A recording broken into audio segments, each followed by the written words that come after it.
Hey, all, 118 Set Shadow here. So, let's get back into DivineZ 6 and take a look at where some things are. For today to start, we're going to be taking a look at the new effect front triggers, where they retain their base 15k shield in comparison to the front triggers that originated from set 2. But instead of the extra 5k shield, they just go into soul after being used for guarding. So, from this, there's already a pretty clear discrepancy of just which one is popular in comparison to all the others, which is Brandgate right now. Matinia is the Brandgate version of this front trigger, which, thanks to Messiah coming out of this set, that's why this one definitely has a lot more popularity at this point and is higher priced. It's the only one right now that is above $10, both in terms of its market price and its base price. All the other ones hover between $5 to about $7 on their base listings, but their market prices are holding also around the same points. Ultimately, they'll all definitely have playability as time goes forward. The only one that's probably questionable is the one intended for Dark States, given that Dark States tends to already have a lot of soul building in a lot of its decks to begin with, so it almost makes this front kind of redundant for them. But time will tell as we get various different playstyles. I mean, up to this point, Bushiroad has surprised us with a lot of different variations of how you can play in Standard. So there's always the potential for something to eventually make these a lot more useful or just outright break them. Now, one of the biggest draws for DivineZ 6 are the numbered variants of Chronojet Dragon and Alter Ego Messiah that are printed in here. There are only 10 of each of these printed throughout the set, and from what I have heard already, I believe there have only been 2 pulls for Chronojet, one of which is already available on TCG Player, and I believe it's number 4? Currently for $10,000. I'll leave it up to you to decide whether or not that's worth. This is limited to only 10 printings, and each one is numbered individually, so it really is a dependency on just how much people really like this one. On the flip side, though, while Alter Ego Messiah definitely had at least 3 pulls, none of them are up and available on TCG Player at this point. The most anticipated of the energy markers, Tokoha, is now at 185 for its base and 15 listings currently on the market. Most of the other energy markers have dropped off into the $50 or lower range. And then when it comes to the signed ones with Ibuki and Chrono, those ones are just a little bit lower than Tokoha is right now in terms of how much they're priced at. Now moving into some other items, the first thing I want to cover is Liael-Odium. As we get closer to April, which is also going to provide us with the new promo copy of Shenri for Dark States, Odium has been dropping in value and seeing more listings prop up on the market. We're now at a base of $11 with 23 listings, and the market price has been moving downward under $13. When it comes to availability, there are lots of copies on the low end here at $11, at least 16 copies to pick from. So there's a lot of room if you're still intending to try and build this deck, but a lot of the other pieces are still rather expensive. Now we're going to be going through a bit on Varga this time around, starting with Raksha, which is currently $15 to pick up at its base, higher than Odium right now. 15 listings on the market, and the market price on this one has also dropped off pretty heavily since the initial release.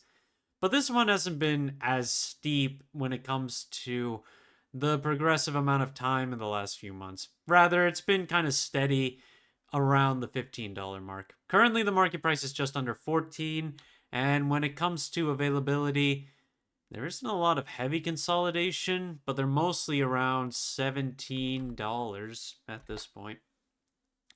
Then you have Storm Slasher Dragon, which is a double rare from DivineZ 5, And right now, base listing and market price wise, the double rare is actually doing pretty well for itself.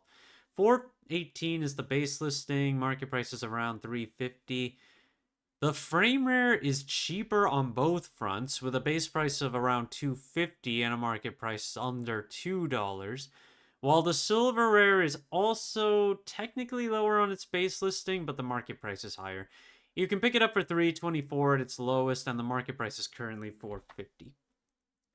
There's been a buyout on the triple rare of Roxy, which is now down to a single $40 listing. In terms of availability, the silver rare still has 8 listings, just under $40 to pick up. And when it comes to the double FR, 5 listings on that one at $65 for its lowest, but a market price of 53-ish. Protection Twincast had been going down for a little while, but it looks like a lot of those listings underneath $20 all got bought out, and now we're back to a base listing of around $25. 6 listings on the market right now, though the market price has dropped off.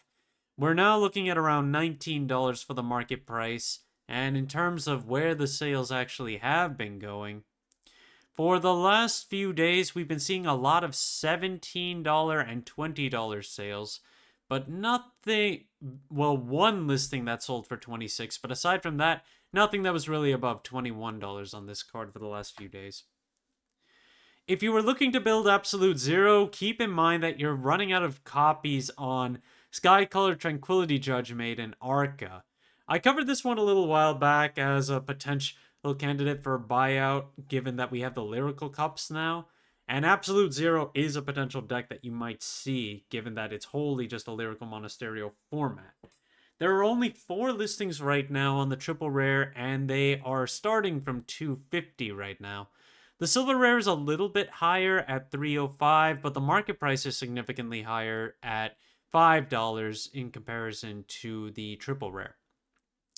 If you want to go max rarity, though, the double FR is under $20 for both its base listing and its market price right now.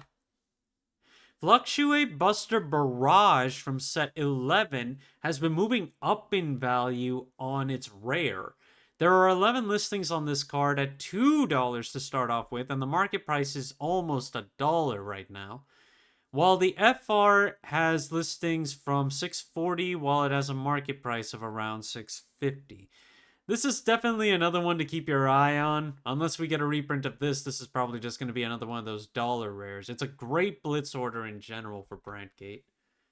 Eternal Thunderbolt is still really cheap to pick up for its rare. This is Vermilion specific, so only players who are looking to play Vermilion would pick this up, but you would likely want 4 copies anyway. On the flip side, though, the frame rare is down to 1 listing, and it's now bought out to the point of $18.50, while also having a market price of just over $6. Dragonic Overlord The End from set 5.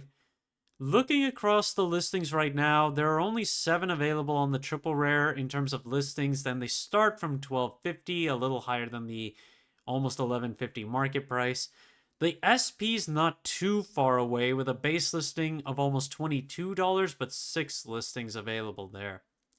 The 10th SP has 5 listings on the market starting from $50 right now with a market price of $56, while the secret rare version has only 1 listing available at almost $490, and the market price there is $287-ish. Ultimately, Overlord The End might see some more play now that Bellicosi Dragon has been released, though I can't imagine there'll be a lot of longevity to that. There were some new announcements for Blitz support, so I wanted to take a look at one of the bigger items for Blitz, which is Blitz Sales Still, a promo that we got through the tournament packs. Its base promo is currently available for $15.50 at its base price, which is a little higher than the $14.12 market price we have.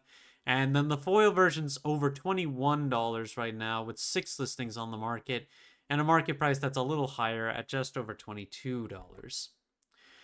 Then there's also the Hyper Magnolia with the next episode coming this Friday.